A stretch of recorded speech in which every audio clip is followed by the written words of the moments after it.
എല്ലാവർക്കും വീണ്ടും എൻ്റെ ഹാപ്പി വീക്കെൻഡ്. നിങ്ങൾക്ക് ഫെയറി ടെയിൽസ് ഇഷ്ടമാണോ? അതിലൊക്കെ ഉണ്ടാവാറുള്ള മാജിക് മഷ്റൂമിനെ കണ്ടിട്ടില്ലേ?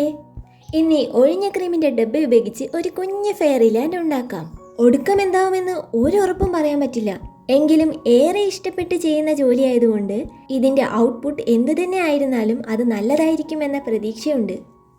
ഇന്ന് ഈ മാജിക് മഷ്റൂമിനെ പറ്റി തന്നെയുള്ള ചെറിയൊരു കഥയായാലോ? മനുഷ്യന്മാർ ചെയ്തു കൂട്ടുന്ന അക്രമങ്ങളും ദ്രോഹങ്ങളും കണ്ട് ഭൂമി വളരെയധികം വിഷമത്തിലായി. തൻ്റെ ഈ വിഷമങ്ങൾ ഭൂമി ഒരേ ഒരു കൂട്ടുകാരനായ ചന്ദ്രനോട് പറഞ്ഞു. ഇതൊക്കെ കേട്ട് ഭൂമി നശിക്കാൻ പോവുകയാണെന്ന സത്യം മനസ്സിലാക്കിയ ചന്ദ്രൻ കരയാൻ തുടങ്ങി. ചന്ദ്രന്റെ കണ്ണുനീർ അങ്ങനെ വിത്തുകളായി ഭൂമിയിലേക്ക് പതിച്ചു.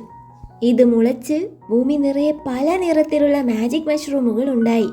എന്തും വെട്ടിപ്പിടിച്ച് തൻ്റേത് മാത്രമാക്കണമെന്ന് ആഗ്രഹിക്കുന്ന ദുരാഗ്രഹികളായ മനുഷ്യരാകട്ടെ മാജിക് മഷ്റൂമിന്റെ കാര്യത്തിലും അതുതന്നെ ചെയ്തു. രൂപം കൊണ്ട് ആരെയും ആകർഷിക്കുകയും ഗന്ധം കൊണ്ട് വളരെ രുചിയുള്ളതായി തോന്നുകയും ചെയ്യുന്ന ഈ അത്ഭുത കൂണുകൾ സ്വന്തമാക്കാൻ മനുഷ്യർ വെപ്രാളം കൂട്ടി. എന്നാൽ ഇത് ഒരിക്കൽ ഭക്ഷിച്ചു കഴിഞ്ഞവരുടെ ചിന്തകൾ നല്ല ഗുണങ്ങൾ മാത്രമുള്ളതായി മാറി. ഇവർ മറ്റുള്ളവർക്കും മാജിക് മഷ്റൂം പകുത്തു നൽകി. അങ്ങനെ ഭൂമി മുഴുവൻ സന്തോഷവും സമാധാനവും കൊണ്ട് നിറഞ്ഞു. ചന്ദ്രനും ഭൂമിയും അനേക കാലം അനശ്വരമായി ജീവിച്ചു.